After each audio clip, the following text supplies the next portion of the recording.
शंकर भगवान की जय। भक्तजन आपके बीच में हम लोग लेकर के प्रस्तुत करें। आज 15वां भाग है श्री शिव महापुराण से, और इस महापुराण के अंतर्गत हम लोग सुनेंगे आज की नारद जी का भगवान ब्रह्मा जी के पास पहुंचना, अपने स्वयं के पिता के पास, और मांग करना जो भगवान विष्णु बताए थे कि शिव भगवान को कैसे समझा जाए।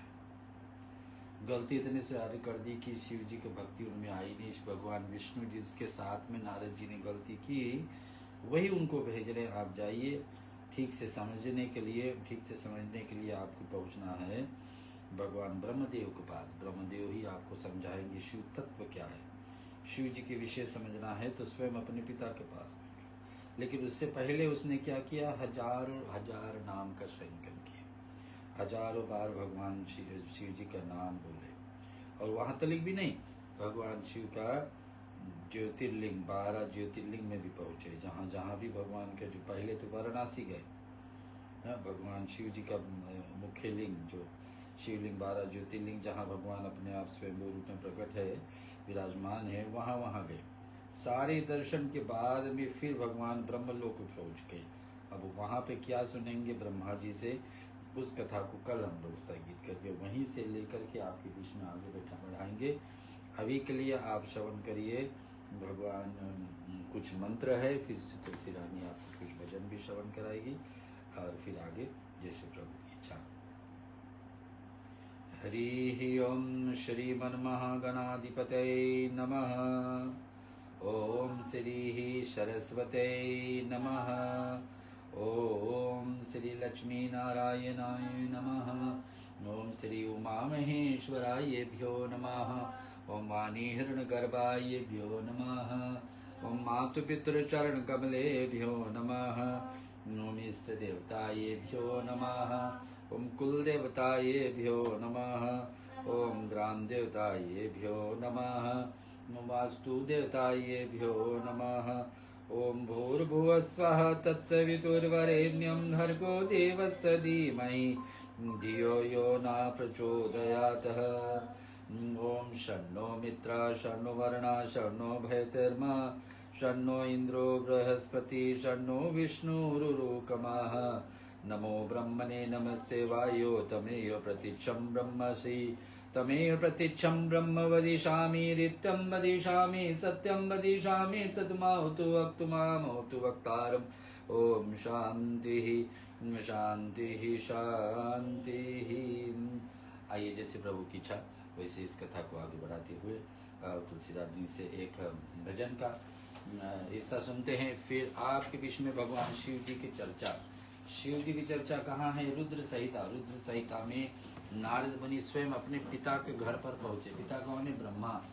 ब्रह्मा जी के पास कौन भेजे, उनके पास विष्णु भेजे। कब, जब नारद मुनि से बड़ी गलती हो गई, भगवान विष्णु का अपमान कर दिया। ऐसे हम लोगों के जीवन में भी गलती हो जाए तो क्या करना चाहिए, पहले तीर्थों में जाकर रमन करें, वहां का जल का स्पर्श करें। जिस देवता से गलती, उस देवता का 1000 नाम सुने या बोले, या उनसे कुछ आहुति दे या कुछ अर्पण करे। ये सारे ज्ञान की बातें शिव महापुराण से कल हम लोग को मिली, उसी को लेकर आगे बढ़ाएंगे एक भजन की बात।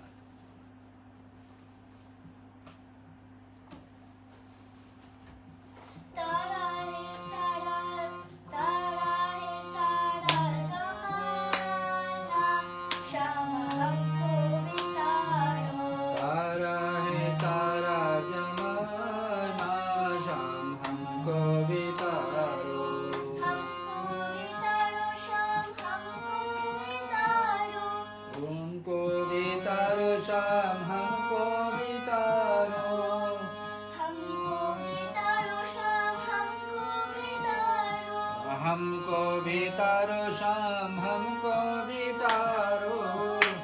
तारा है सारा जमाना शाम हमको भी तारो। तारा है सारा जमाना शाम हमको भी तारो। बोलो शंकर भगवान की जय। चर्चा हम लोग के बीच में रुद्र संहिता से है और शिव महापुराण, इसका विषय लेकर के आपके बीच में आगे बढ़ाएंगे।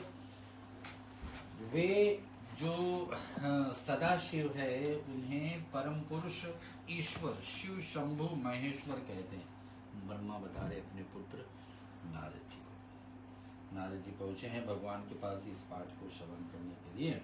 वे अपने मस्तक पर आकाश गंगा धारण करते रहते। आकाश गंगा जब बारिश होती है और लिंग पर जारी सीधे सीधे पड़ती तो समझना कि आकाश गंगा हो रही, सीधे देवलोक से गंगा बरस रही। लेकिन धारण करने वाला कौन? भगवान श्याम सदाशिव। और उनके भाल देश में चंद्रमा शोभा पाते हैं। भाल के अर्थ होता है मस्तक। आरती में आता ना भाले चंद्र, तो भाले चंद्रमा यानी भगवान शिव जी के मस्तक पर चंद्रमा कब बैठा रह गया? जब भगवान शिव को, भगवान चंद्रमा को श्राप मिल गया था कि आप 15 दिन घटोगे, 15 दिन बढ़ोगे। श्राप तो मिला था कि आप धीरे धीरे आपका शरीर एकदम गल जाए। भगवान शिव ने उनकी प्रार्थना स्वीकार की। किसका? चंद्रमा का। कब स्वीकार की? जब चंद्रमा ने महामृत्युंजय जप करवाया। जप करते करते उतने संख्या में जब होगी, हर एक मंत्र का एक संख्या होता है कि कितने बार जप हो जाए तब वो सिद्धि हो जाती। भगवान शिव का महामृत्युंजय जय के जप जब पूरा जितना जरूरी था उतना हो गया चंद्रमा के द्वारा, तब भगवान शिव प्रसन्न होकर चंद्रमा को स्वीकार किए। और ताकि उनको भविष्य में भी ऐसा श्राप नहीं मिले तो अपने मस्तक पर बैठा लिए। और दूसरी तरफ भगवान शिव जी का गले में विष होता है। जहर पीने के बाद में शरीर में भगवान शिव जी का जो गर्मी आई थी वो गर्मी को ठंडक रख। चंद्रमा क्या है? ठंडी का प्रतीक है, ठंडक। व्यक्ति के जीवन में चंद्रमा ठीक रहे तो शांत स्वभाव का रहे। जिसका चंद्रमा ठीक नहीं है तो फिर वो गर्म स्वभाव का है। तो ऐसा चंद्रमा को धारण करने वाले भाले चंद्रमा, भाले मैंने मस्तक को कहते, उसमें भगवान शोभा। उनके 5 मुख है। शिव जी के क्या? 5 मुख। 5 मुख में एक मुख में 3 आंखें, कितने? 15 आंख वाले। इसको क्या कहते? इस रूप शिव जी को क्या कहा जाएगा? सदाशिव, परम पुरुष। मुझसे बढ़कर के कोई पुरुष रूप में है ही नहीं। ईश्वर इसको कहते, शंभो भी कहेंगे, महेश्वर भी। उनका चित्त सदा ही प्रसन्न रहता है। भगवान शिव उस रूप में हमेशा प्रसन्न रहते। वे 10 भुजाओं युक्त और त्रिशूलधारी है। इस रूप में भगवान, वैसे तो हमेशा हर एक शिव जी के रूप में त्रिशूल धारण दिखेंगे, लेकिन जहां पर लिंग होती वहां त्रिशूल नहीं पड़ती हमेशा। तो उन अंगों की प्रभा कर्पूर के समान श्वेत है। भगवान शरीर कैसे? कर्पूर गौरम। कर्पूर का मतलब कैसे? सफेद होता है और वैसा गौरव रहता भगवान शिव। वे अपने सारे अंगों में भस्म रमाए हुए थे। ये है हमारी सदाशिव। हमेशा शाम सदाशिव का कथा सुने तो भस्म लगाए भगवती मस्तक पर, भाले पर, और कहाँ? हाथों में, अंगों पे, जहाँ पर भी शरीर में रोग आदि हो वहां सब। और उनकी काल रूप ब्रह्मा जी ने एक समय शक्ति से शिवलोक नामक क्षेत्र को निर्माण किया था। उस उत्तम क्षेत्र की काशी कहते हैं। ब्रह्मा जी ने एक बार धरती पर शिवलोक को बनाया। उसको क्या कहते हैं? शिवलोक को क्या कहते हैं? आज के जमाना में वाराणसी, काशी विश्वनाथ मंदिर जहाँ पर है, जहाँ पार्वती मैया अन्नपूर्णा के रूप में विराजमान रहती, जहाँ पर हनुमान जी का संकट मोचन मंदिर, जहाँ पर भगवान शिव जी का भैरव का रूप में प्राण है।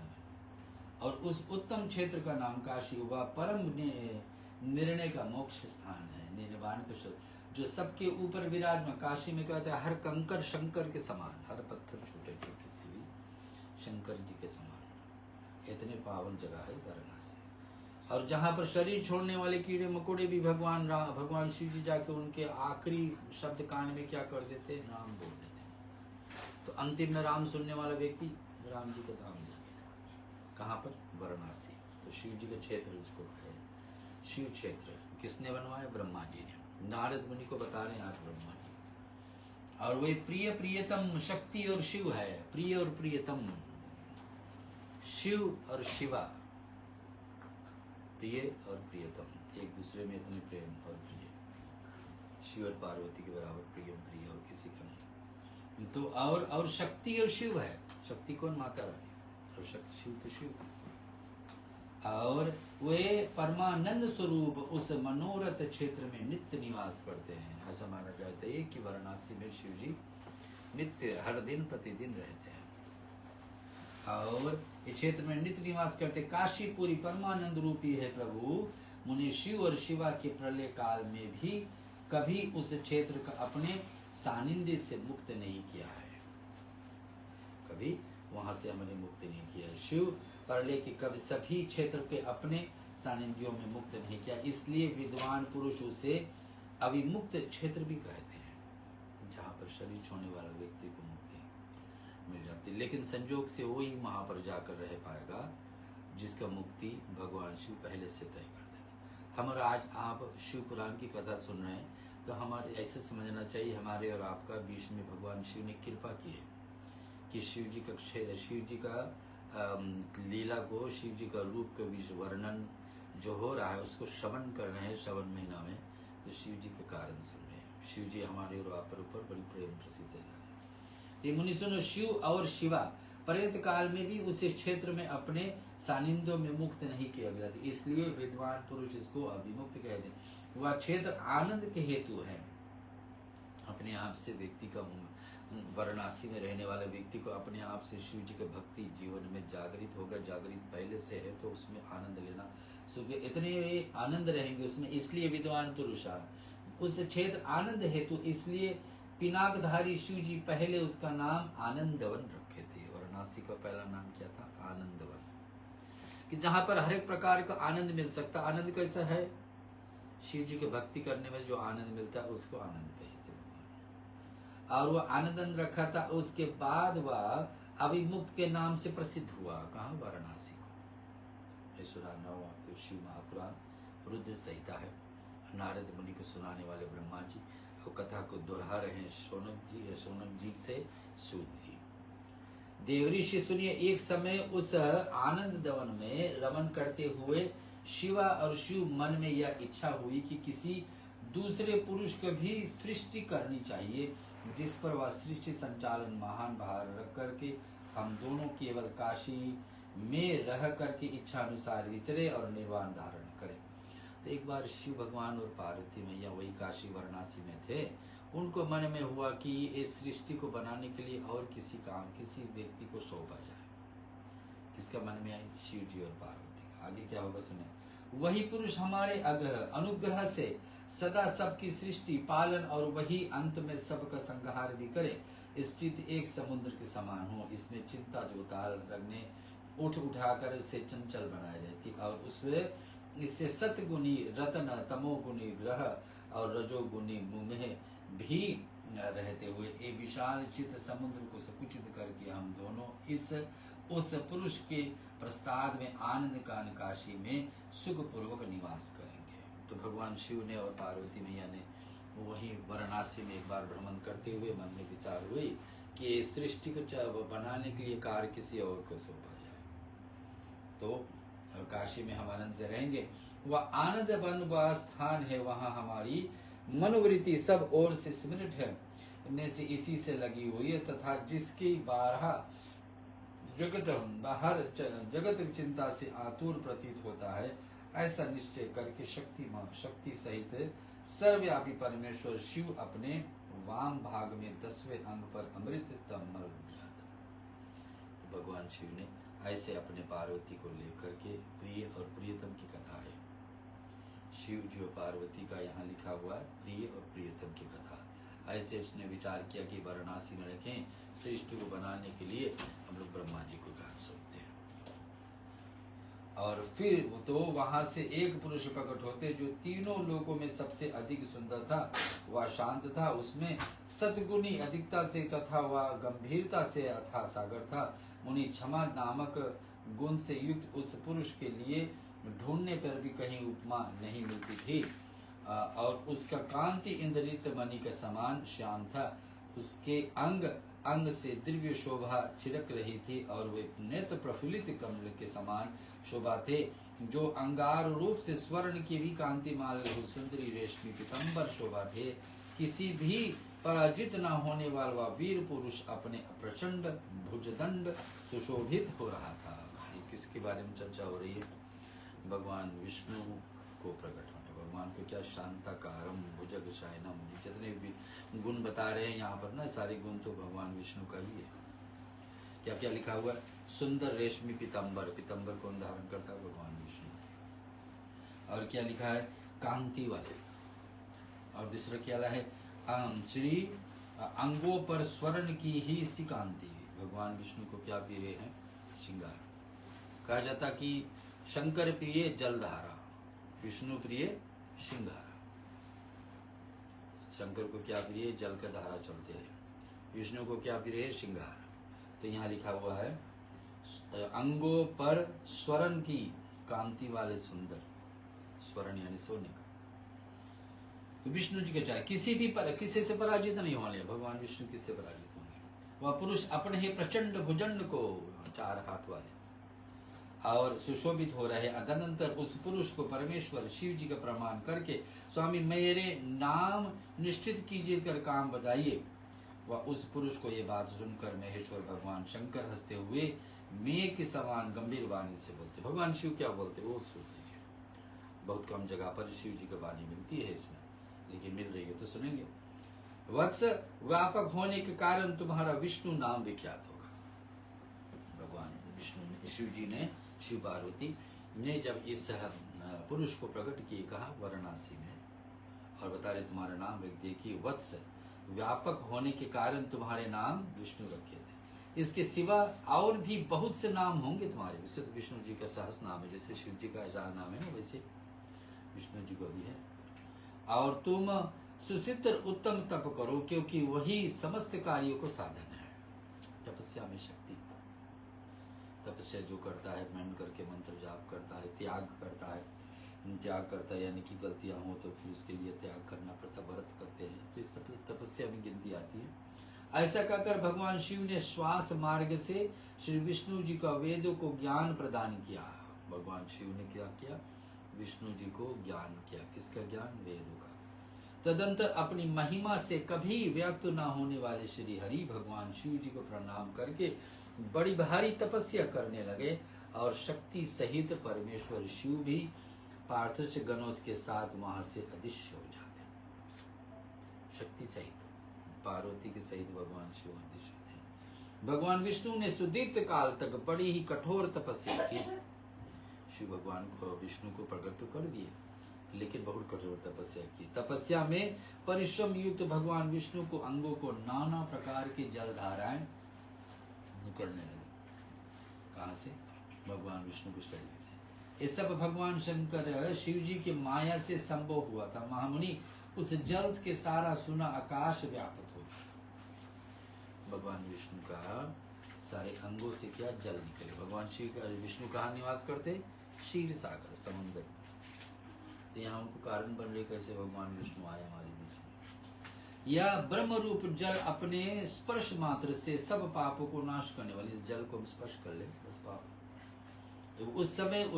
उस समय थके हुए परम पुरुष विष्णु ने स्वयं उस जल में शयन करने लगे। भगवान विष्णु कहाँ शयन करते हैं? क्षीर सागर। चर्चा हो रही आपके बीच में रुद्र संहिता बता रहे, ब्रह्मा कथा सुन रहे हैं नारद मुनि, लेकिन बीच में शिव जी का प्रश्न आ गया कि शिव जी ने कैसे वाराणसी में जाकर अपनी शक्ति, प्रेम, प्रिया और प्रेमिका को दोनों को कथा है साथ में, शिव और पार्वती में इतनी समझ। और यहाँ नारद अर्थात जल में शयन, श्रुति समस्त नाम प्रसिद्ध हुआ।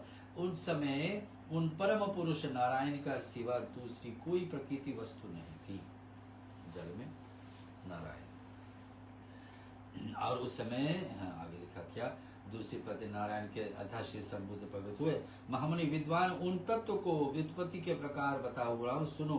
प्रकृति के महत्व से प्रकट हुआ वह महात्मा से तीनों गुण। 3 गुण क्या होते हैं? सतगुण, रजोगुण, तमोगुण। ये हर एक व्यक्ति के अंदर में तीनों मात्रा में कुछ कुछ। कोई व्यक्ति में जब सतगुण ज्यादा है तो समझना जाड़ा भक्त हो गया, दूसरे को दुख नहीं देगा, भगवान की भक्ति जो मिला उसमें परमानंद रहेगा, तो सतगुण उसमें ज्यादा, तमोगुण, रजोगुण, ऐसे कभी चर्चा करेंगे गीता पे उस पर। तो वे तो से उत्पत्ति प्रकार हुआ, सुनो। प्रकृति के महाअंतर से प्रकट हुआ और महातत्व से तीनों गुण, इन गुणों से भेद से द्विविध अहंकारी उत्पत्ति हुआ।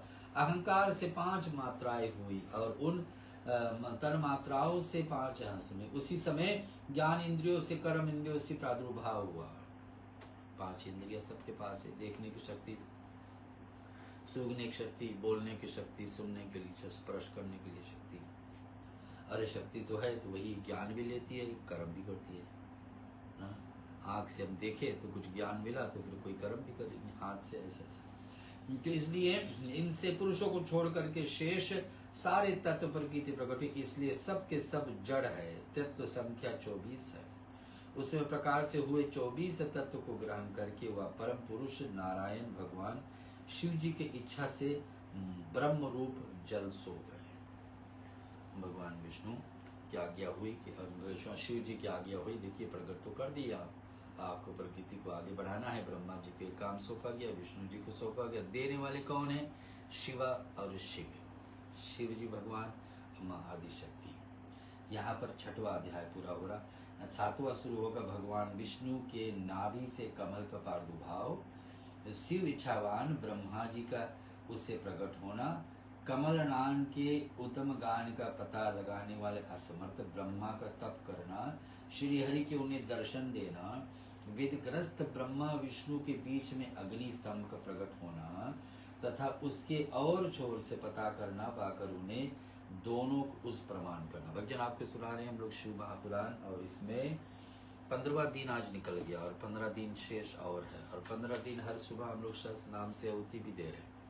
इसको आप श्रवण कर सकते हैं। अगर जो आहुति स्वयं देने में असमर्थ है तो उससे कुछ और दे सकते हैं। सफ़ेद तिल है, चावल है, जल का धारा दे सकते हैं और सफ़ेद फूल दे सकते हैं, बेलपत्र दे सकते हैं। जितनी सुविधा हो उसे करिए, अन्यथा श्रवण भी कर लें तो उसने बड़े बात है। एक छोटे से भजन, फिर आपके बीच में भगवान शिव जी की कथा। मेरे शिव बाबा को अनाड़ी मत समझो, मेरे शिव बाबा को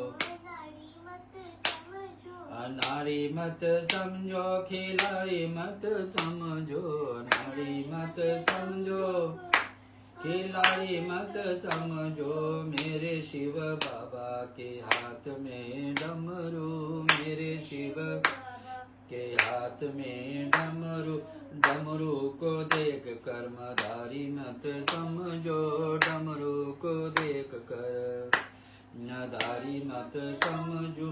मेरे शिव बाबा के कंधे पे झोली, मेरे शिव बाबा कंधे पे झोली, झोली को देख के भिखारी मत समझो, देख कर भिखारी मत समझो। मेरे शिव बाबा को नाड़ी मत समझो, मेरे बोले मेरे शिव बाबा के तन पर मृगशाला, मेरे शिव बाबा के मृगशाला, मृगशाला को देख कर शिकारी मत समझो। मेरे शिव बाबा को नाड़ी मत समझो, मेरे शिव बाबा का पर्वत के वास है, मेरे शिव बाबा का से पर्वत पर देख कर पहाड़ी मत समझो, पर्वत को देख कर पहाड़ी मत समझो। मेरे शिव बाबा को, मेरे शिव बाबा के संग में गौरा, मेरे शिव बाबा के गौरा, गौरा जी को देख कर संसारी मत समझो, गौरा को देख कर संसारी मत समझो। मेरे शिव बाबा के संग में नंदी, मेरे शिव बाबा के संग में नंदी, नंदी को देख कर व्यापारी मत जो, मेरे शिव बाबा। ब्रह्मा जी बता रहे कथा भक्तजन, आपको बीच में पहुंच रहा हूं मैं। श्री रुद्र संहिता से शिव महापुराण आज 15वां दिन निकल गई। आपके इस पाठ सुनाते हैं, कोई शब्द छोड़े नहीं, जितने लिखा था सबके सब आपके बीच में बोल रहे हैं। जो समझ में थोड़े से असमर्थ रहे तो उसको हम थोड़े से फोड़ के और समझा रहे हैं, अन्यथा जैसे लिखा। ब्रह्मा जी की वाणी, ब्रह्मलोक में बैठे आज कौन? नारद। नारद के पिता कौन है? ब्रह्मा जी। उनके वहां भेजे कौन? भगवान विष्णु। क्यों? क्योंकि नारद मुनि ने बड़ा गलती किया, भगवान विष्णु को अपमान किया। हम लोग से भी गलती होता है, गलती होता तो प्रायश्चित करना चाहिए।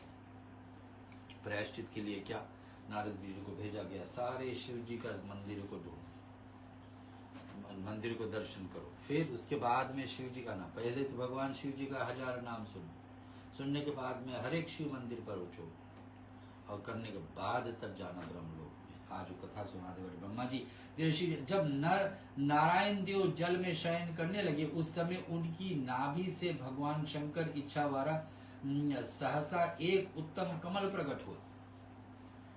भगवान विष्णु के साथ साथ में अब उनके नाभि से कमल का फूल निकले, और भगवान विष्णु कहा लेटे हुए क्षीर सागर में जो बड़ा हुआ, उनमें से असंख्य नाल दंड थे, उसकी कांति करने से फूल के समान पीले रंग की, तथा उसकी लंबाई और ऊंचाई भी अनंत योजन था। फूल भी ऐसा पीले रंग का। भगवान विष्णु का कौन सा रंग प्रिय है? विष्णु, राम जी हो, कृष्ण हो, विष्णु का कोई अवतार हो, उनको रंग प्रिय है पीले। लंबाई और ऊंचाई भी ऐसा। वह कमल करोड़ों सूर्य के समान प्रकाशित हो रहा था। सूर्य कितना उजाला देता आप देखते हैं हर सुबह, करोड़ों संख्या में हजारों सूर्य एक साथ प्रकाश देने लगे तो कितना उजाला हो जाएगा, तो उतना चमका। तो सूर्य समान प्रकाशित हो रहा, सुंदर होने के साथ भी संपूर्ण तत्व को युक्त था, और अत्यंत अद्भुत, परम रमणीय, दर्शनीय तथा योग सबसे उत्तम था। वो कमल का फूल साधारण नहीं था। क्या क्या था उसमें? शर्त यह क्या था कि संपूर्ण तत्व से उगता है, उसमें ज्ञान भी भरी थी। और क्या था? बहुत सुंदर था, अत्यंत अद्भुत था, परम रमणीय था। एक होता रमणीय, दूसरा परम रमणीय, दूसरा दर्शन के योग था। मैंने कुछ कुछ वस्तु है देख लिए, चलो देख लिए, लेकिन जिसको देखना ही जरूरी है वो ऐसा था कमल का फूल। तब पश्चात वो कल्याणकारी परमेश्वर सांब सदाशिव को पूर्वत प्रयत्न करके मुझे अपने दाहिने अंग से उत्पन्न किया। तो भगवान विष्णु क्या करते? अपने दाहिने अंग यानी राइट शोल्डर से उनको प्रकट किया, और उन्हें महेश्वर में मुझे तुरंत ही अपनी माया से मोहित करके नारायण देव की नाभि कमल में डाल दिया। भगवान विष्णु ने क्या किया? शिव जी ने क्या किया? अपने माया कर दिए उनके ऊपर, और माया से जाकर के विष्णु जी का नाभि में डलवा दिया कि नाभि से प्रकट हो गया, यानी पेट के बीच भाग। उसी प्रकार से उस कमल के पुत्र के रूप में मुझे हिरण्यगर्भ का जन्म हो, गर्भ से जन्म हुआ। मेरे 4 मुख हुए, वे शरीर की कांति हुए थे, मेरे मस्तक पर त्रिपुंड रेखा से अंकित होती। तात भगवान शिव ने माया से मोहित होने के कारण मेरी ज्ञान शक्ति इतनी दुर्बल हो गई थी कि मैंने उस कमल के सिवा दूसरे किसी को अपने शरीर को जनक या पिता नहीं मानते थे। तो भगवान शिव का ऐसा नहीं, भगवान शिव का ऐसा माया कि ब्रह्मा जी बता रहे कि मैंने प्रकट हुआ जिसके नाभि से, जिस कमल का फूल से, मुझे और कुछ नहीं सुझाता था कि मेरा जनक कौन है, मेरा पिता कौन है, मेरी माँ कौन है और मेरा पिता कौन है। मुझे सकता कि कमल का फूल ही सब कुछ है मेरे। ब्रह्मा जी बोल रहे हैं मैं कौन हूँ, कहाँ से आया हूँ, मेरा कार्य क्या है, और मैं किस पुत्र को होकर उत्पन्न और मैं किस का पुत्र होकर उत्पन्न हूँ। मुझे भी नहीं याद था कि मेरे किसका पुत्र हूँ। बताने वाले कौन है? श्री ब्रह्मा जी। किसके समय और मेरा निर्माण क्या है कि इस प्रकार से संशय पड़े हुए मेरे मन में यह विचार उत्पन्न हुआ कि मैं किसी के लिए मोह में पड़ा हुआ हूँ। अब एक व्यक्ति है, अब हम सबको संसार में एक बात अपना लेना कि हम क्यों हैं ना? संसार में हैं, चलिए अब क्यों हैं? एक दिन से दूसरा दिन जी रहे तो क्यों जी रहे? अंत में क्या?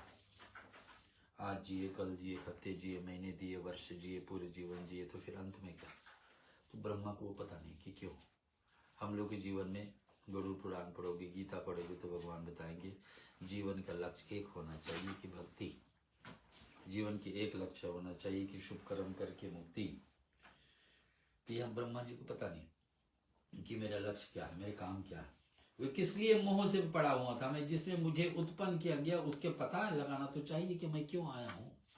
सचमुच में हम लोग को भी बैठ करके कभी कभार सोचना चाहिए कि क्यों हम धरती पर हैं, क्यों हम दूसरा जीवनी बने, मनुष्य बने तो क्यों बने, क्या करना चाहिए मनुष्य। ये सब बातें ब्रह्मा जी का विचार है।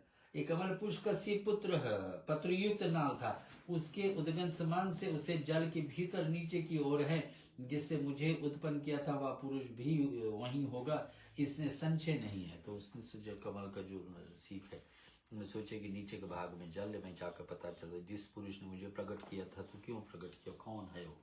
ब्रह्मा जी उस समय के बाद बता रहे जो प्रकट हुए थे।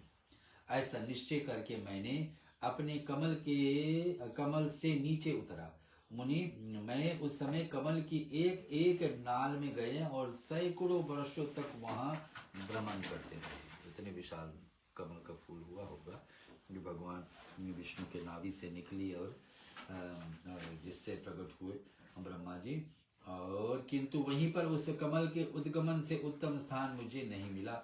वह तब पुनः संशय पढ़ करके मैं उस कमल पुष्प को जाने के उत्सुक से हुआ और नाल के मार्ग में उस कमल पर चढ़ने लगा। इस तरह बहुत ऊपर जाने पर भी उस कमल की कोश में ना पा सका और इस दशा में ना भी मोहित हो सका। मुनि, उस समय भगवान शिव ने इच्छा से परम मंगलमयी उत्तम आकाशवाणी प्रकट हुई कि जो मेरे मोह को विध्वंस करने वाली थी। उस वाणी से कहा कि तप, उससे में एक वाणी आई। किसने कहा? ब्रह्मा जी ने बोल रहे। कहां से वाणी आई? शिव जी के नाम, तपस्या करो। और या उस आकाशवाणी को सुनकर मैंने अपने जन्मदाता पिता का दर्शन करने के लिए उस समय पुत्र पर्यंतर पूर्वक 12 वर्षों तक घोर तपस्या किया। हम 12 वर्ष क्यों? 12 वर्ष क्यों? 12 वर्ष में कहीं 12 वर्ष तक कोई तपस्या किया जाता तो सिद्ध हो जाता। मानिए कोई व्यक्ति 12 वर्ष तक हनुमान चालीसा पढ़े, 12 वर्ष तक एक ही व्रत धारण करे, चाहे गुरुवार हो, चाहे सोमवार हो, चाहे मंगलवार हो, टूटने नहीं पाए। चाहे 12 वर्ष तक कोई पाठ करता हो, हर दिन 12 वर्ष तक कोई गायत्री मन, 12 वर्ष तक कोई तक तो बड़ा हवन करता हो तो सिद्ध हो जाता हो। तो यहाँ पर 12 वर्ष में कहीं कुंभ मेला बनता है। 12 वर्ष का इस वर्ष का फल था कि कैलाश पर्वत का परिक्रमा करना, तो 12 वर्ष का फल मिलता है। तो 12 वर्ष का इतना महत्व है। कोई व्यक्ति शाकाहारी रहना शुरू कर देगा तो 12 वर्ष लगेगा तो उसका शरीर पूरा शुद्धि होगा, तो कहीं शुद्धि होगा। तो ऐसे ऐसे 12 वर्ष का महत्व है, सुनेंगे आगे। तो क्या ब्रह्मा जी को क्या आदेश हुआ कि तुम तपस्या करो? कितने दिन तक ब्रह्मा ने लिए कि 12 वर्ष तक मैं करूंगा। मैं सुना रहा हूँ आपको रुद्र संहिता और पाठ है शिव महापुराण से। ये चल रहा हमारे बीच में छठा 7वां अध्याय। और विष्णु भगवान की वहां सहस्त्र प्रकट होती उन परम पुरुष ने अपने हाथों से शंख, चक्र, गदा और पद्म धारे हुए, जो भगवान विष्णु के 4 हाथ रखे हुए, उनके सारे अंग सजल जलधर से समान श्याम कांति से सुशोभित थे। उन परम प्रभु ने सुंदर पीताम्बर पहने हुए थे भगवान विष्णु, और उनका मुखारविंद से प्रसन्नता से खिले हुए था। मैं उनके छवि पर मोहित हो रहा था। भगवान विष्णु को देख करके मोहित हो रहे ब्रह्मा जी। उनका वह अत्यंत सुंदर रूप देखकर मुझे बड़ा आश्चर्य हुआ। और सांवले और सुनहरे, भगवान का रूप तो ऐसा ही सांवले है, और सुनहरे आभा से उदासित है होते रहे थे। उस समय सत स्वरूप का सर्वात्मा 4 भुजा धारण करने वाले, 4 हाथ धारण करने वाले विष्णु भगवान महानुभाव नारायण देव वहां उस रूप को अपने साथ देखकर मुझे बड़ा हर्ष हुआ कि उस रूप को हम देख लिए। अभी तक और कोई रूप तो देखे ही नहीं। शिव जी की माया उनको पर कुछ नहीं देख सकेंगे, तो देखे तो क्या ब्रह्म विष्णु का रूप। अब जिसमें आपका मन लगा रहेगा, चाहे एक वस्तु हो, चाहे एक जगह हो, मंदिर हो, धाम हो, या कोई स्थान हो जहाँ पर हमेशा जाते हैं, या कोई व्यक्ति हो या कोई देवता हो, जिसमें मन लगा रहे तो मन तो वहीं जाएगा, आप उसी तरह काम करने लगोगे।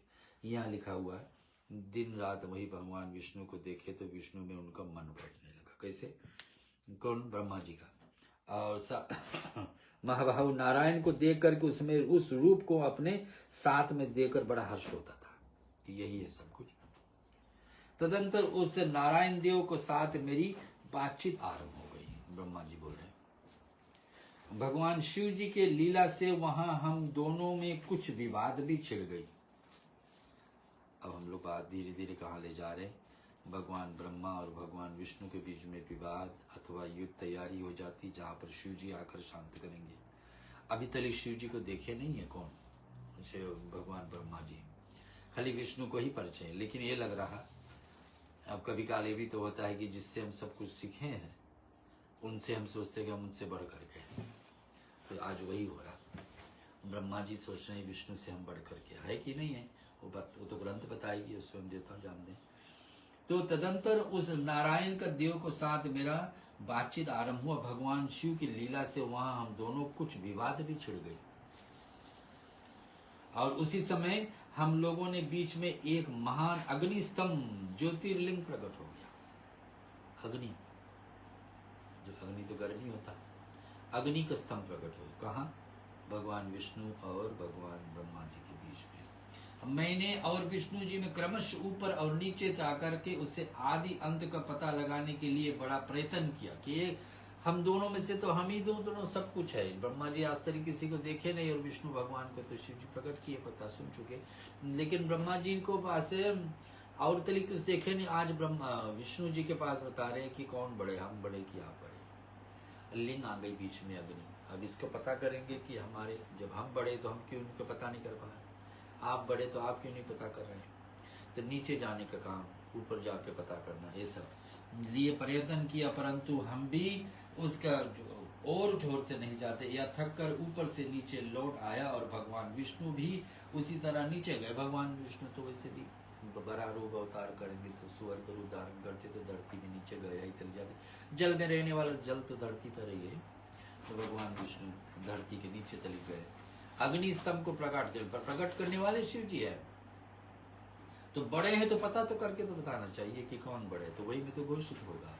और श्री हरि ने मेरे साथ आगे पीछे और अगले बगले परमेश्वर शिव का प्रणाम किया। जब अग्नि के स्तंभ प्रकट हो गए, जब दोनों हार जाते कि ना इसका पता, ना शुरुआती ना अंत, हम लोग को नहीं पता चलेगी अग्नि को, अग्नि स्तंभ का, अग्नि का खंबा का, तो बीच में भगवान शिव प्रकट होते हैं। और फिर आगे क्या होता है सुनेंगे। इस स्वरूप का निर्देश नहीं किया जा सकता, क्योंकि ना तो इसका कोई नाम है ना कोई कर्म है। लिंग रहित तत्व के यही लिंग भाव से प्राप्त हुआ है। ध्यान मार्ग से भी इसके स्वरूप को कुछ पता नहीं है। इसके बाद ही उस श्री हरि का दोनों अपने चित्त को स्वस्थ करके उस अग्नि स्तंभ को प्रणाम करके आरंभ किए। फिर दोनों बता, जब हम लोग दोनों समझ ही नहीं पा रहे, तब हमारे बीच में से कोई तीसरा भी है क्या? तो हम दोनों ने बोले क्या रे, हे महाप्रभु, हम आपके स्वरूप को नहीं जानते, आप जो कुछ भी है क्या है। दोनों विष्णु भगवान और शिव जी, विष्णु भगवान और ब्रह्मा जी दोनों प्रणाम करके लिंग बोले कि हम दोनों आपको नहीं समझ पाए, आप हमारे नमस्कार को स्वीकार करें महेशान। आप शीघ्र ही हमें अपने यथार्थ रूप को दर्शन कराइए, लिंग से प्रकट होकर के। तो और मुनि श्रेष्ठ इस प्रकार से अहंकार से अविष्ट हुए। हम दोनों ने ही भी वहां पर नमस्कार करने लगे। ऐसा करते हुए हमारे 100 वर्ष बीत गए। कौन है? ब्रह्मा जी है। और कौन है? भगवान ब्रह्मा जी है और भगवान विष्णु है। दोनों बीच में अग्नि चम है, और इसको शुरुआती और अंत किसी को नहीं बता रहा। इसी के साथ में भगवान यहाँ पर अध्याय 7वां रुद्र संहिता से संपूर्ण। बोलो शंकर भगवान की जय। अभी आपके बीच में कथा और लाएंगे, लेकिन छोटे भजन के बाद। शिव जी चले हैं गौरी बिहान, मल के अंग में बभूति हो। शिव जी चले हैं गौरी बिहान, मल के अंग में विभूति हो। इंद्र जी चढ़े आए डोलिया पलकिया, इंद्र जी चढ़े आए डोलिया पलकिया। विष्णु गरुड़ ससवार हो, मल के अंग में विभूति हो। शिव जी चले हैं गौरी बियाहन, मल के अंग में विभूति हो। शिव जी चले हैं बूढ़े बैल पर, ब्रह्महंस सवार हो, शिव जी चले हैं गौरी याहन, मल के अंग में विभूति हो। आए बराती द्वार से पहुँचे, आए द्वार से पहुँचे, होइए द्वार के चार हो, मल के अंग में विभूति हो। सब सखियाँ जब परिछन लागे, सब सखियाँ जब परिछन लागे, तब नाग छोड़े पुलकार हो, मल के अंग में विभूति हो। शिव जी चले हैं गौरी बिहान, मल के अंग में विभूति हो। जिया लेके उतरे, जिया लेके भागे, जिया लेके भागे, छोड़ के महल अटार हो, मल के अंग विभूति हो। शिव जी चले हैं गौरी बिहान, मल के अंग विभूति हो। मल के अंग विभूति। भगवान शंकर का एक चर्चा, ये शिव विवाह गीत आ गई, लेकिन फिर भी शिव जी का तो है, तो इसका आनंद लेकर ब्रह्मा और विष्णु भगवान शिव जी का शब्द में शरीर को दर्शन करना पहली बार है। ब्रह्मा और विष्णु के बीच में शरीरधारी शिव जी प्रकट हुए। अभी तक उनका शक्ति को अनुभव किया। कोई कैलाश पर्वत जाता है, कोई लिंग पर दर्शन करता है, सचमुच भी शिव जी नहीं दिखाते तो क्या शिव जी के शक्ति को तो अनुभव कर सकते हैं। शिव जी को अंश को आप एहसास कर सकते हैं। तो यही दशा हुई। अभी तक ब्रह्मा और विष्णु ने दोनों शिव जी को रूप को नहीं देखा, लिंग को तो देखे, लेकिन सचमुच वो रूप को नहीं देखे। तो लिंग को नहीं, रूप को नहीं देखे तो फिर क्या, अभी तक नहीं देखे, लेकिन अब देखे हैं, अब देखेंगे इस अध्याय में। कौन सा अध्याय है उनके बीच में? 8वां अध्याय शिव महापुराण रुद्र संहिता। ब्रह्मा जी बोले, मुनिश्रेष्ठ नारद, इस प्रकार से हम दोनों ने देवता गर्व रहित हो निरंतर प्रणाम करते रहे, और हम दोनों ने मन में एक ही अभिलाषा थी कि ज्योतिर्लिंग के ऊपर रूप में प्रकट हुए परमेश्वर प्रत्यक्ष दर्शन दे। 100 साल बीत गए दोनों को पता करने पर, नहीं पता चला। ब्रह्मा और विष्णु दोनों महान देवता है, एक प्रकट करने वाले, एक पालन करने वाले, दोनों को नहीं पता चली शिव तत्व को। भगवान शंकर दीनों को प्रतिपालक, अहंकारियों को गर्व पूर्ण करने वाले तथा सबका अविनाशी प्रभु। क्या क्या बता दिए शिव जी के विषय में, सुनेंगे दोबारा। शिव भगवान क्या है? दीनों को प्रतिपालक, दीन गरीब दुखिया जो अपने कर्म से दुखे है, भगवान उनको प्रतिपालन करने वाले। दूसरा क्वालिटी शिव जी को क्या बताएंगे? अहंकारियों को गर्व को चूर्ण करने वाले।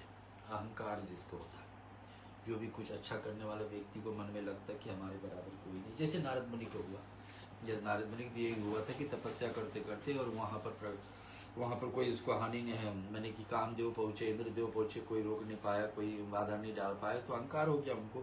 तो अहंकारियों को गर्व को चूर्ण करने वाला है शिव जी के दूसरा गुण को यहाँ ब्रह्मा जी बोल रहे। तीसरा क्या बोलेंगे सुनो, और फिर चूर्ण करने वाले तथा सबको अविनाशी है प्रभु, तथा सबके अविनाशी प्रभु है।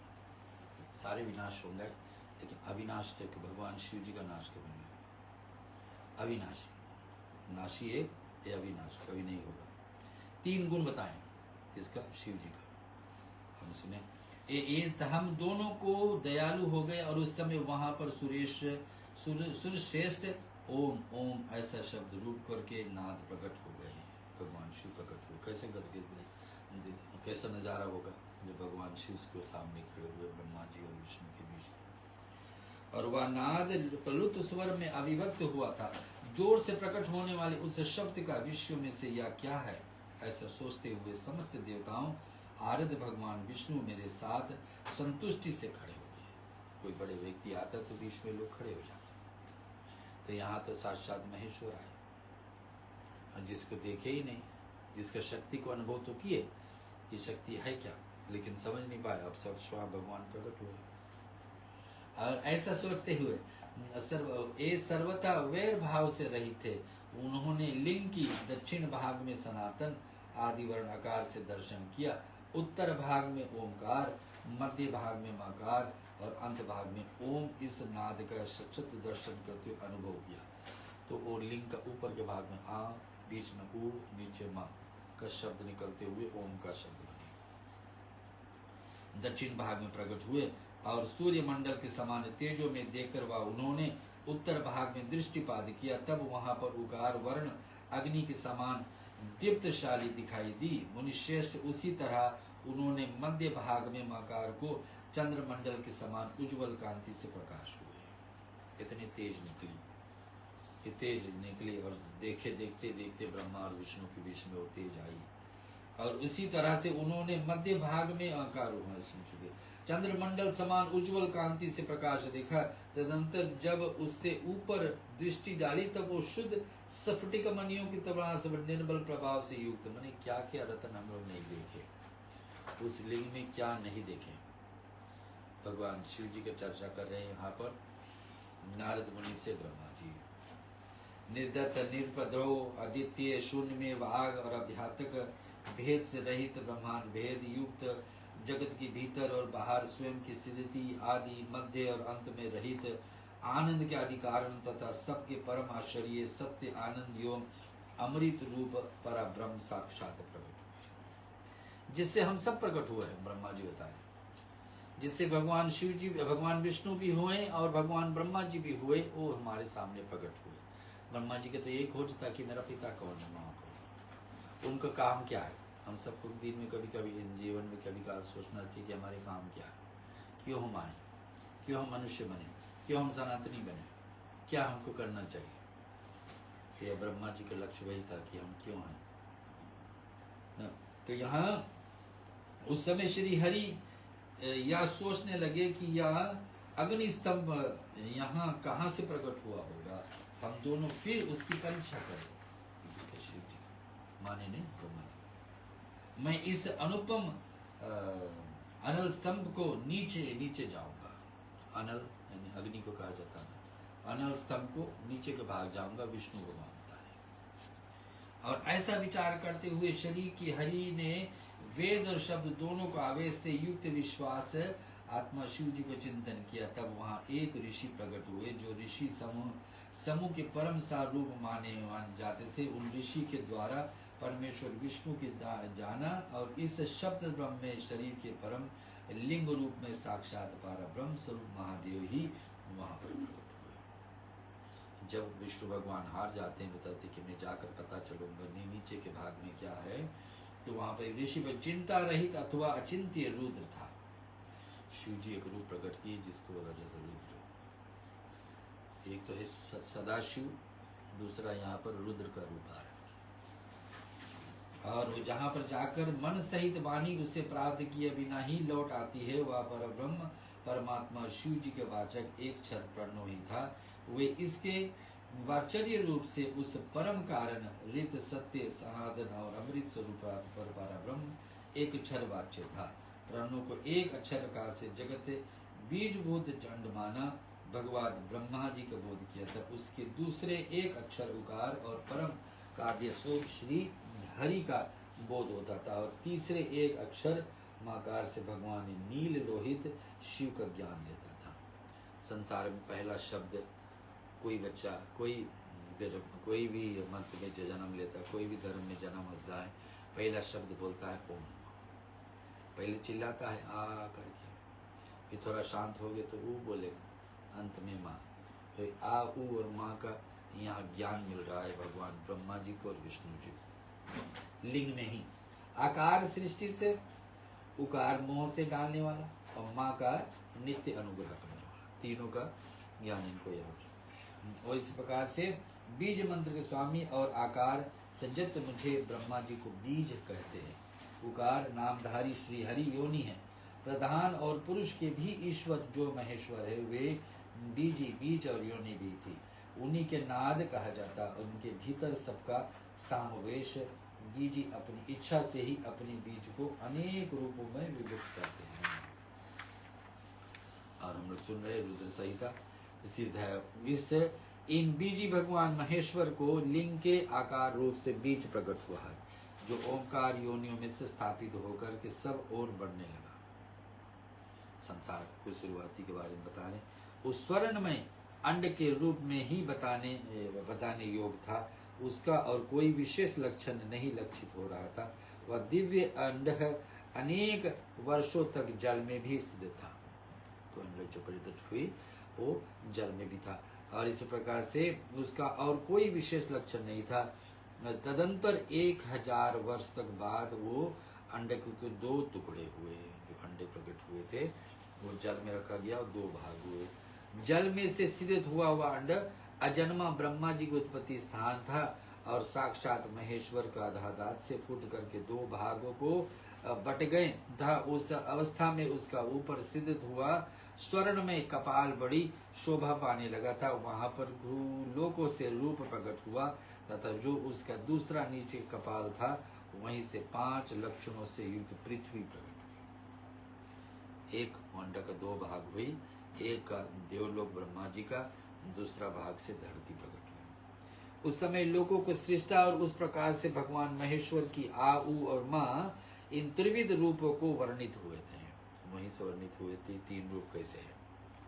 और इसी अभिप्राय से उन ज्योतिर्सलोम को सदाशिव ने ओम और ओम ऐसा कहकर यह बात यजुर्वेद श्रेष्ठ मंत्र बने। 4 वेद में से सबसे पहला क्या, यजुर्वेद का चर्चा है।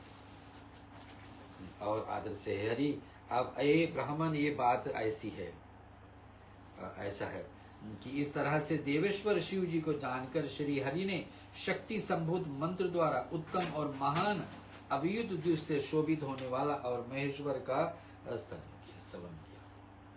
अब श्री हरि विष्णु ने भगवान विष्णु और भगवान शिव जी के विषय में धीरे धीरे समझने लगे। और क्या हुआ, उसे बीच में मेरे साथ शिव पातक भगवान विष्णु जी के एक और भी अद्भुत और सुंदर रूप देखा था।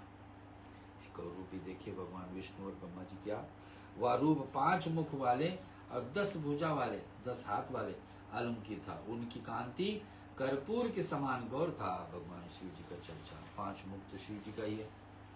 और या नाना प्रकार के छटाओं से छविवान और भांति भांति से आभूषणों से विभूषित था। उस परम अवतार महाप्रकमी और महापुरुष को लक्षणों से संपन्न अत्यंत उत्कृष्ट रूप को दर्शन करके मैं और श्री हरि दोनों कृतार्थ हो गए।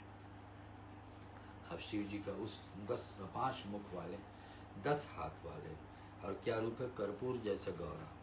और फिर आगे क्या, उस परम उदार महापराक्रमी, मैंने से कोई जीत नहीं पाए। और महापुरुष, एक तो है पुरुष, उत्तम पुरुष, एक महापुरुष, लक्षण से संपन्न, जितने अच्छे गुण सब कुछ भरा कुछ उसमें, अत्यंत उत्कृष्ट रूप को हम दर्शन करें श्री ब्रह्मा जी और श्री विष्णु जी। तब पश्चात परमेश्वर भगवान महेश प्रसन्न हुए जब ऐसा रूप देखे ब्रह्मा जी और विष्णु। दिव्य शब्द में प्रकट हुए और आकार उनका मस्तक पर, ओंकार ललाट पर, आकार उनका मस्तक पर और आकार उनका ललाट पर मस्तक बने। इकार दहिना और इकार पर दहिना और एरिए पे से नेत्र होंगे। ओंकार से उनका दहिना और ओंकार से बायां कान बन गए। रिकार से उनका परमेश्वर दया कपोल बन गए। रिंगार से बताए हुए देव। और इन प्रकार से नासिका से दोनों छिद्र बन गए।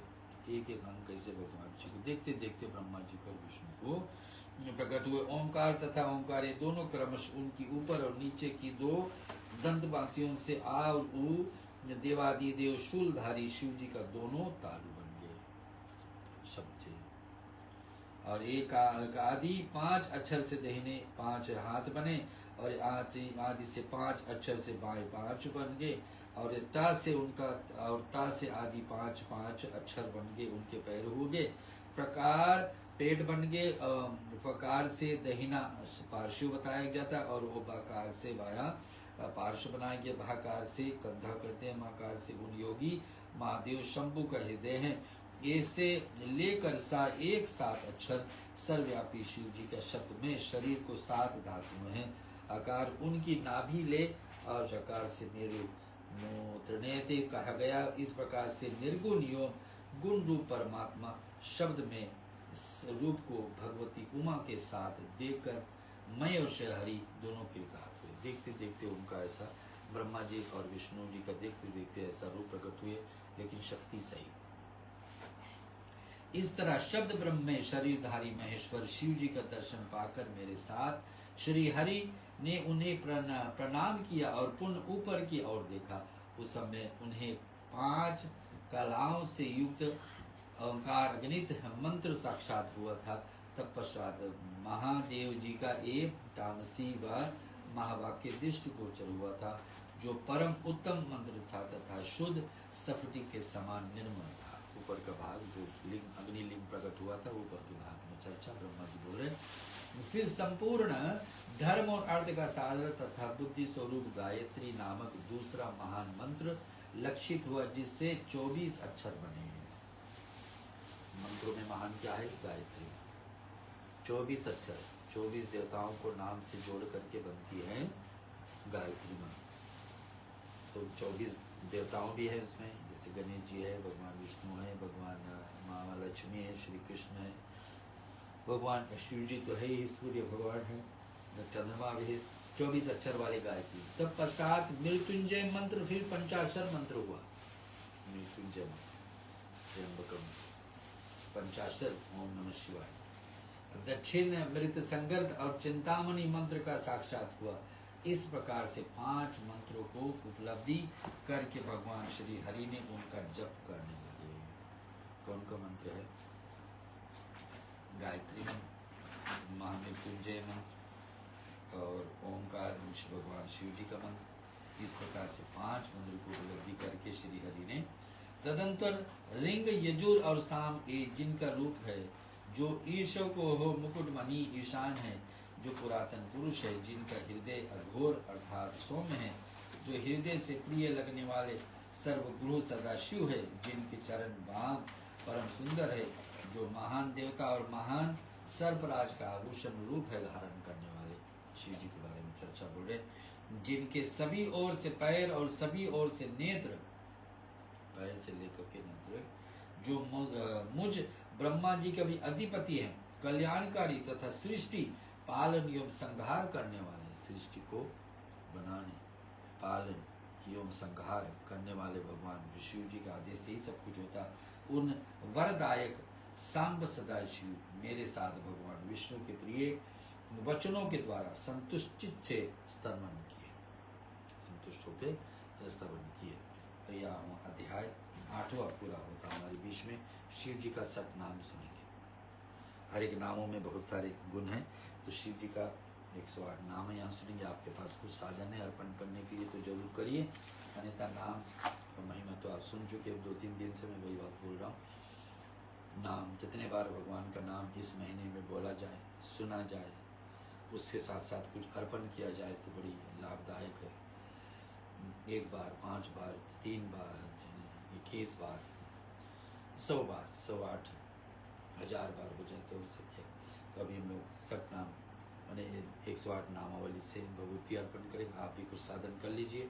ओम नमः शिवाय बोल करके डालेंगे। ओम शिवाय नमः, ओम महेश्वराय नमः, ओम शंभुवे नमः, ओम पिनाकिने नमः, ओम शशि शेखराय ओम वामदेवाय ओम विरूपक्षाय ओम कपार्दिने ओम नीललोहिताय ओम शंकराय नमः, ओम शूलपानाय नमः, ओम खट्वाग्ने नमः, ओम विष्णु वल्लभाय नमः, ओम शिपिविष्टाय नमः, ओम अंबिकानाथाय नमः, ओम श्रीकंठाय नमः, ओम भक्तवत्सलाय नमः, ओम भवाय नमः, ओम शर्वाय नमः, ओम त्रिलोकेशाय नमः, ओम सिद्धिकंठाय नमः, ओम शिवप्रियाय नमः, ओम उग्राय नमः, ओम कपालिने नमः, ओम कामार्ये नमः, ओम अंधकारसूदनाय नमः, ओम गंगाधराय नमः, ओम ललाटछाय नमः,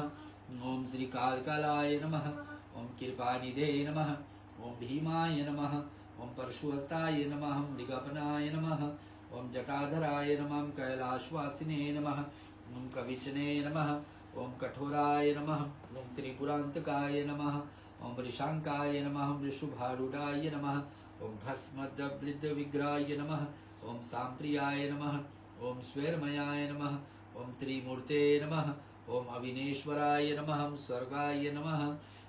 ओम ओम ओम परमात्मने नमः। ओम सोम सूर्यलोचनाय नमः। ओम हविष्यै नमः। ओम यज्ञमयाय नमः। ओम पंचवक्त्राय नमः। ओम सदाशिवाय नमः। ओम विश्वेश्वराय नमः। ओम वीरभद्राय नमः। ओम गणनाथाय नमः। ओम प्रजापते नमः। ओम हिरण्यरेतसे नमः। ओम दुर्दशाय नमः। ओम शरीर गिरिशाय नमः। ओम भुजंगभूषणाय नमः। ओम भर्गाय नमः। ओम गिरिधाविने नमः। ओम गिरिप्रियाय नमः। ओम अष्टमूर्ते नमः। ओम अनेकात्मने नमः। ओम सात्विकाय नमः। ओम शुद्ध विग्रहाय नमः। ओम शाश्वताय नमः। ओम खंडपरशुवे नमः। ओम अजाय नमः। ओम पाशविमोचकाय नमः। ओम कृतिवाससे नमः। ओम पुराराते नमः। ओम भगवते नमः। ओम प्रथमादीपाय नमः। ओम मृत्युंजयाय नमः। ओम सूक्ष्मतन्वे नमः। ओम जगद्वापिने नमः। ओम जगद्गुरुवे नमः। ओम व्यामकेशाय नमः।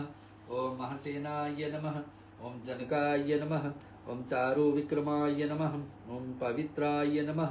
ओम बुद्धपते नमः। ओम स्थानवे नमः। ओम अहिर्भूर्धनाय नमः। ओम दिगंबराय नमः। ओम मृडाय नमः। ओम पशुपते नमः। ओम देवाय नमः। ओम महादेवाय नमः। ओम अव्याय नमः। ओम हरे नमः। ओम पुष्पधनविदे नमः। ओम भगनत्रे विदे नमः। ओम अपवरप्रदाय नमः। ओम अविग्राय नमः। ओम अविक्ताय नमः। ओम अनंताय नमः। ओम दशध्वहराय नमः। ओम सहस्त्रछाय नमः। ओम तारकाय नमः। ओम श्रीहराय नमः। ओम सहस्त्रप्रदे नमः। ओम परमेश्वराय नमः।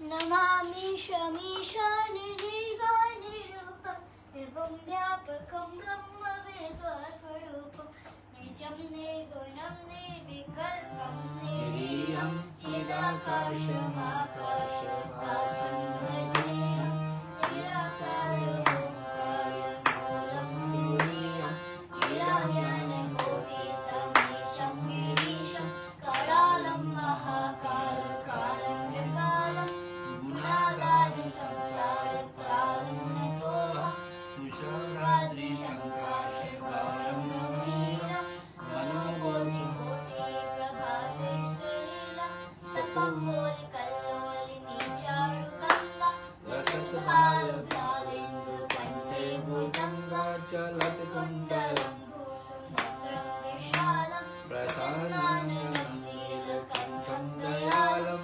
मृगाधीशचर्मनयं मुण्डमालं प्रिये शङ्करं सर्वनाथं भजामि प्रचण्डं प्रकष्टं प्रलेहं परेशम् अखण्डम् अजं भानुकोटिप्रकाशं त्रिशूलनिर्मूलनं शूलपाणिं भजेऽहं भवानीपति भावगम्यं कलातीतं कल्याणकल्पान्तकारिं सदा सज्जनानन्ददाता पुरारि चिदानन्दसंसोहमोहकहारी प्रसिद्ध मनमधारी नायवातु मानात पदारविन्दं द्वितीयलोके परिपूर्णं न तत्त्वसुखं शान्ति सन्तापनाशं प्रसीद प्रभो सर्वभूतादिवासं न जानामि योगं जपेनेव पूजं नतोऽहं सदा सर्वदा शम्भुतुभ्यं जरा जन्म दुःख तथा मन्यमानं प्रभु पाहि रुद्राष्टमृक्त प्रोक्त विप्रेणार्थो चेया पठन्त नरां भक्तान् तेषां शम्भुपसीदतः। भजन उमा सहित भगवान शिव का प्रकट होना। अभी तक शिव जी का दर्शन हो गए, शक्ति का दर्शन हुआ, अब उमा स्वरूप संकेत दर्शन होना। एक कथा कल हम लोग को मिलेगी, अध्याय रहेगी 9वां और ये चलते रहेगी 2 हमले श्रावण महीना है हमारे बीच में 28 अगस्त तक है। उस तरह तरीके तो जरूर इस कथा को आपको लेके जाएंगे समय और आपके सहयोग के द्वारा हम हो सके कि पूरा की पूरा पुराण भी पढ़ सके। लेकिन जैसे अवसर मिलेगी आपको बीच में लेके पहुंचेंगे। कल शाम जरूर जुड़िए, लेकिन सुबह के वेला में शास्त्र नाम सुनने की मत भूलिए। एक एक दिन का अलग अलग पुण्य है, एक एक दिन का अलग अलग भाग है, एक एक दिन हमारे और आपके जीवन में कम होते जा रहा है। आज जुड़ने के लिए, सहयोग करने के लिए धन्यवाद। कल के लिए